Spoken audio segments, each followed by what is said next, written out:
सदगुरुदेव की विश्व वंदनीय संत सम्राट बंदी छोर सदगुरु श्री कबीर साहब जी, मेरे हृदय मंदिर के आराध्य परम पूज्य गुरुदेव जी, पूजा के योग्य सभी संत समाज में चरण कमलों में सिर झुका के त्रिवार बंदी करता हूँ। बोलिए श्री सदगुरुदेव की जय। सदगुरु श्री कबीर साहब जी पुकार के समझाते हुए कहते हैं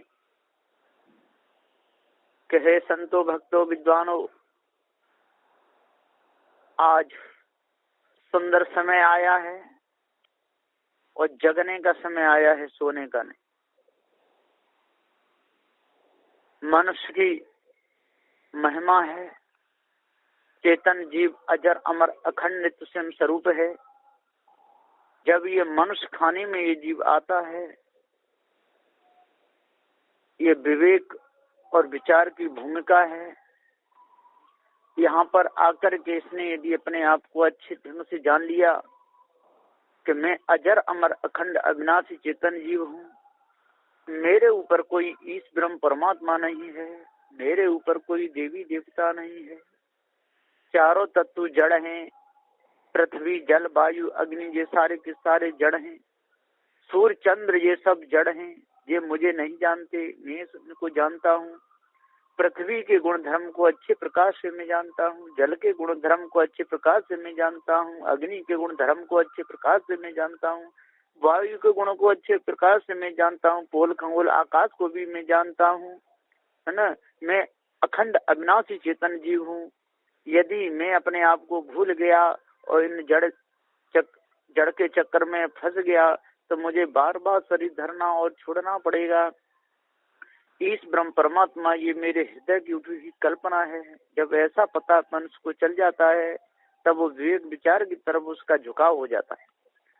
सत्य अविनाशी चेतन जीव है, ऐसा उसे पता चल जाता है। वो कौन है? वो स्वयं मैं ही हूँ, मेरे से ऊपर और कोई नहीं। इसलिए मैं जैसे कर्म करूंगा वैसा मुझको फल भोगना ही पड़ेगा, बचेगा नहीं। क्योंकि मेरा किया हुआ कर्म ही मुझे महा दुख देता है और अभी से नहीं, अनादि काल से ये कर्म मुझे दुख देते चले आ रहे हैं। मैं बहुत पीड़ा में परेशान था। कभी मुझे नारी खाने में पटक दिया, कभी मुझे पुरुष खाने में पटक दिया, कभी मुझे पशु खाने में पटक दिया, कभी मुझे पक्षी खाने में पटक दिया, कभी उसमें खाने में पटक दिया। ये वासना ही मुझे अनादि काल से पटकती चली आ रही है और वासना ही में फंस करके मैं काशी मथुरा हरिद्वार घूम रहा हूँ। वासना में फंस करके जड़ मूर्तियों के सामने सिर झुकाता हूँ। ये मेरी बहुत बड़ी अज्ञानता रही है, आज से नहीं पहले से ही रही है। पहले के जितने भी हुए ये सब भुलाते भरमाते चले आए। इन्होंने सत्य का उपदेश ही नहीं दिया। गाय भैंस पशुओं की तक पूजा करा दी, केला तुलसी बड़ वृक्षों की तक पूजा कराई, पहाड़ पर्वतों की नदी नालों की तक पूजा करा दी। गंगा यमुना में नहा करके पाप कट जाते हैं, ऐसा भ्रम संसार में लगा दिया। भीड़ चल रही है चारों ओर। गंगा स्नान के लिए पर्वों के नाम भी बना दिए, सोमवती पर्व भी बना दी। जिस दिन अमावस्या हो और सोमवार का भी दिन हो, ऐसे लोगों ने बना बना करके उसको सोमवती पर्व भी कहते हैं। जब तक मनुष्य के अंदर से ये भ्रम नहीं निकलेगा, ये झूठी गपोलें जब तक अंदर से नहीं निकलेगी, तब तक मनुष्य धोखे में ही फंसा रहेगा, मारने काटने में जरा भी नहीं चूकेगा। हृदय में दया लानी है तो आपको गुरुमुख से सदग्रंथ बीजक पढ़ना पड़ेगा। बंदी छोर सदगुरु श्री कबीर साहब की जो शुद्ध निर्मल वाणी है, भाइयों, जब इसको आप अपने हृदय में धारण कर लोगे, फिर आपके अंदर से जड़ मूल से भ्रम निकल जाएगा। फिर जड़ मूर्तियों के सामने आपका सिर नहीं झुकेगा। क्यों झुकेगा? है? किसके लिए झुकेगा? वो तो जड़ है, उसमें जीव नहीं है। और लोग कहते हैं कि नहीं, प्राण डरवा के तब मूर्तियां पूजने योग्य होती हैं। ये सारी बेकार की बातें, ढोंग भरी बातें। कभी भी पत्थर में जीव प्रवेश नहीं करता। ये तो एक पंडित को बुला करके उस तंत्र मंत्र बुलवा करके नहा धो करके लोगों के अंदर भ्रमणा हो जाती है कि अब ये पूजने योग्य हो गया। लेकिन नहीं, ऐसा नहीं है। आप भाइयों आज जाग जाओ, आज अपने आप को आप जान लो पवित्र शुद्ध साफ अपने हृदय को कर लो। आपके अंदर से जब ये कचरा निकल जाएगा, है ना, तब एकदम आपका हृदय शुद्ध हो जाएगा। जैसे नाली में और कचरा भर जाता है तो नाली का पानी नहीं निकलता, ऊपर को उठने लगता है। और जब यहाँ से पानी निकलता है, वहां पर जाकर के फामड़े से यदि मिट्टी हटा दी जाए तो एकदम पानी निकल जाता है, पूरी नाली साफ हो जाती है। ठीक इसी प्रकार से बंदिश और सदगुरु श्री कबीर साहब का ये पारक ज्ञान है। जो भी इस पारक ज्ञान को अपने हृदय में उतारेगा तो इसका जो सारा कचरा साफ हो जाएगा। सदगुरु उपदेश के द्वारा सारे कचड़े को साफ कर देंगे। पुरुषार्थ आप लोगों को करना पड़ेगा। कचरा वाले तो बता देंगे भैया यहाँ पर कचरा फंसा हुआ है, अब सफाई रही आप लोगों की। यदि ये सफाई आप कर सकते हो तो आपका अंतःकरण पवित्र हो जाएगा। यदि उस गंदगी में ही मौज लेना चाहते हो तो अंतःकरण कभी पवित्र नहीं होगा। मारने काटने में ही मनुष्य को मौज आ रही है, चोरी हिंसा विचार में ही मनुष्य को मौज आ रही है, घर गृहस्थी में फंस करके काम क्रोध लोभ मोह में ही मनुष्य को मौज आ रही है। एक पल भी सत्संग के लिए समय नहीं दे सकते। सद ग्रंथ रखे रह जाते हैं, उनको जरा भी नहीं पढ़ते। सदगुरुदेव जी पुकार के समझाते हुए कहते हैं आपने भोजन तो बना लिया, भोजन बना लिया, इससे आपका पेट नहीं भरेगा, थाली में परोसना पड़ेगा। थाली में परोस लिया, उससे भी पेट नहीं भरेगा, आपको लेकर के बैठना पड़ेगा। लेकर के बैठ गए, उससे भी आपको पेट नहीं भरेगा, हाथ से तोड़ना पड़ेगा, और तोड़ने से भी आपको पेट नहीं भरेगा, उस कौर को तोड़ कर मुख में देना पड़ेगा, और मुख में देने से भी पेट नहीं भरेगा, उस भोजन को चबाना पड़ेगा, और चबा करके भी पेट नहीं भरेगा, उसको नीचे उतारना पड़ेगा, मेहनत करनी पड़ेगी, तब काम चलेगा। इसी प्रकार से मकान बनाना है, जगह खरीद ली, इससे मकान नहीं बन सकता है, फिर उसमें नींव भरवानी पड़ेगी, ईंट चूना लाना पड़ेगा, कारीगर बुलाने पड़ेंगे, तब मकान बनेगा। फिर कारीगर के अनुसार वहाँ सामग्री लगानी पड़ेगी, तब मकान बन के तैयार होगा। ठीक इसी प्रकार से जब तक हमारे अंदर से ये भ्रमभूल कल्पना विषय वासना नहीं निकलेगी, तब तक हम संसार के गुलाम बने ही रहेंगे। हे भाइयों सज्जनों, आज कितना सुंदर समय मिला है, ऐसे सुंदर समय को हाथ से मत निकलने दो। हाथ में आया रतन लेकिन कदर जानी नहीं, इस तरह किस्ती तेरी व्यापार हो जानी नहीं। हाथ में रतन आ गया, आपका काम पूरा बन गया, आप अजर अमर अखंड अविनाशी चेतन जीव हैं। ये भेद बंदिश और सदगुरु श्री कबीर साहब ने बता दिया। सदगुरु श्री कबीर साहब जी के अलावा और सारे संसार में जड़ चेतन का भेद किसी ने नहीं बताया, और बताया तो जड़ को भी पुजवा दिया, जड़ को भी जीव बता दिया, पेड़ पत्थरे पुजवा दिए। इससे बड़ी अनाजिकता और क्या फैलेगी, इससे बड़ा धुंध और संसार में क्या फैलेगा। सारे संसार में और धुआं ही धुआं कर दिया, आंखों में भरा जा रहा है, आंखें मीड़ते मीड़ते मनुष्य परेशान है, पत्थर पूजते पूजते परेशान है, नदी नाले नहाते नहाते परेशान है, शंख बजाते बजाते परेशान है, माला फिराते फिराते परेशान है, जड़ मूर्तियों के आगे सिर झुकाते झुकाते परेशान है, उन पर मेढ़े बकरे और काटते रहते हैं, खून चारों ओर बहता रहता है। अब बताइए इनको सुख शांति कहाँ से मिलेगी। इनका अंतःकरण तो पूरा गंदा हो गया। अब यदि अंतःकरण में सद्गुण ठहराना चाहें तो कहाँ से ठहरेंगे। सत्य विचारशील दया धैर्य विवेक वैराग्य गुरु भक्ति, ये अष्ट महासद्गुण हैं। जब तक अंतःकरण पवित्र नहीं होगा तब तक अंतःकरण में 10 दोषों का वास रहता है। चोरी हिंसा व्यभिचार ईर्ष्या क्रोध मान छल गाली निंदा झूठ।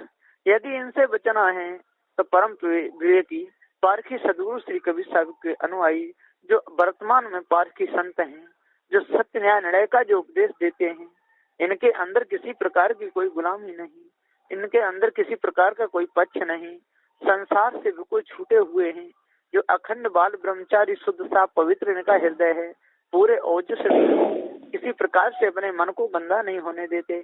जहाँ उनका लक्ष्य लगता है पूर्ण लगता है, अपने लक्ष्य को कभी गड़बड़ नहीं होने देते।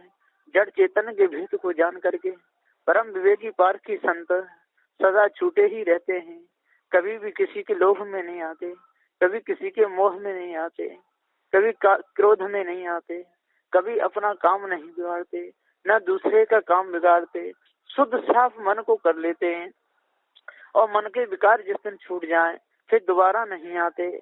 ये पूर्ण पहचान है, क्योंकि चेतन जीव अविनाशी है, अजर अमर अखंड है। यदि ये अपने आप को भूला रहेगा तो इसी कचड़े में गड़ा रहेगा। जो सारा कचड़ा है, दंदल है, विषय वासना, पुत्र पुत्री, माता पिता, जात वर्ण, ये सारे के सारे कचड़ा है, ये महा कचड़ा है, घूरा है। यदि इसमें जो दब गया तो दब करके फिर उभरना बहुत मुश्किल है। इसलिए सज्जनों, ज्ञानियों, 4 वेद 6 7 18 पुराणों के ज्ञाता हो, जपी तपी सन्यासी हो, आज आप अपना सुधार कर लो, अपने आप को जान लो।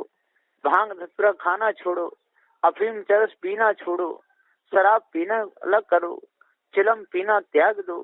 साधु संत बन करके भी, साधु भेष त्याग का पैर करके भी यदि आपके अंदर से ये नशा नहीं छूटा, आपके अंदर से अहवालपने नहीं छूटे, विचार का आपके अंदर से ये लक्ष्य नहीं मिटा, तो आप काहे कि साधु भेष को लजा रहे हो, दूसरों को दुख दे रहे हो, माता बहनों को ठग रहे हो। आप लोगों को शर्म आनी चाहिए कि हम परस्पर साधु भेष में बैठे हुए हैं, दूसरों को उपदेश देते हैं, चेली चेला बना रहे हैं। फिर भी यदि आपके अंदर से ये कालमा नहीं निकली, आपके अंदर से दुर्विचार नहीं निकले, आपके अंदर से झूठी मानंदी नहीं निकली, तो फिर आपके अंदर से क्या निकला? आपके अंदर से तो पूरा गोबर भरा हुआ है। आपके अंदर अब शुद्ध मेवा, शुद्ध रतन, पारक ज्ञान कैसे जाएगा? जब तक आपके अंदर पारक ज्ञान नहीं जाएगा, जब तक आपको अपने आप का पूरा ज्ञान नहीं होगा, तब तक हे सज्जनों, हे ज्ञानियों, हे विद्वानों, 4 वेद 6 7 18 पुराणों के ज्ञाताओं, जपी तपी सन्यासियों, आप लोगों को शुद्ध साफ पवित्र ज्ञान नहीं होगा। लोग तो कुआओं की आरती वंदना करने लगते हैं, ताप्ती नदी की पूजा करने लगते हैं, गंगा यमुना की पूजा करने लगते हैं, उनकी आरती उतारने लगते हैं, घर में फोटो भी टांग लेते हैं। बंदी छो सदगुरु श्री कबीर साहब जी पुकार कहते हैं कि हे मनुष्य, चित्र रचने वाला तू ही है, तू शुद्ध साफ चित्रकारी है, तू है चित्रकारी, अपने चित्र को पहचान और चित्रों को पहचान करके ये झूठी मानंदी को अपने अंदर से निकाल दे। तू सारा कारीगर है, तेरे ऊपर और दूसरा कोई कारीगर नहीं है। ये जगत अनादि है, इसका कोई बनाने वाला नहीं है। इतनी मूर्तियां संसार में बनाई जा रही हैं, जैसा मनुष्य के द्वारा बनी है। मनुष्य यदि इन मूर्तियों को न बनावे तो कहाँ से बनेगी? इसी प्रकार से हलवाई बाजारों में मीठा बना रहे हैं, यदि हलवाइयों पर रोक लगाई दी जाए, आज से यदि कोई मीठा नहीं बनाएगा तो एक भी मिठाई कभी बाजार में नहीं मिल सकती। ठीक इसी प्रकार से बाग बगीचे की देखभाल मनुष्य करते हैं, यदि ना करें तो फल वहीं पर गिर गिर करके सड़ जाएंगे, एक भी हाथ नहीं आएगा। कपड़ों का आविष्कार ये मनुष्य ने किया है और मनुष्य ही कपड़ों को पहनता है, मनुष्य कपड़ों को ओढ़ता है, मनुष्य कपड़ों को बिछाता है, प्रयोग में लेता है। यदि मनुष्य कपड़ा न बनावे, कपड़ों की फैक्ट्री न चलावे, तो ये कहाँ से चलेगी? ठीक इसी प्रकार से रस्सी की कारीगरी मनुष्य ही करता है, चाहे हाथ से बटे चाहे मशीनों के द्वारा। यदि मनुष्य रस्सी बनाना यदि बंद कर दे, सारे संसार में रस्सी कहाँ से आएगी? ये तार हैं इतने, बिजली का काम है। यदि कारीगर कारीगरी करना बंद करे, बिजली के तार बनाना बंद करे, ये बिजली के लट्ठे खड़े करते हैं, इनको बंद कर दे, सारे संसार में ये कहाँ से आएंगे? ये सारी कलाकारी, ये सारी कारीगरी मनुष्य की है। तो हे मनुष्य, तू अजर अमर अखंड नित्य स्वयं स्वरूप है, तेरे ऊपर कोई ईश ब्रह्म परमात्मा है ही नहीं। तू अपने आप को भूल गया है, इसलिए दद्दर का भिखारी बन गया है। कभी काशी जाता है, कभी मथुरा जाता है, कभी वृंदावन जाता है, तो गोकुल जाता है, कभी महावन जाता है। माया भी गुरबा लोगों की गुलामी में अपने समय को बर्बाद करता रहता है। जिन माता पिता ने तेरे को जन्म दिया, जिन माता पिता ने तेरे को अपने हाथ से भोजन कराया, जिन माता पिता ने अपने हाथों से टट्टी पेशाब साफ की, पढ़ा लिखा करके बड़ा किया, स्वयं भोजन नहीं पाया, तेरे को खिलाया। पिता जब बाजार से आते हैं, कुछ न कुछ जेब में रख कर के लाते हैं, ये बेटा के लिए हो जाएगा, स्वयं नहीं पाते, उसको ला के देते हैं।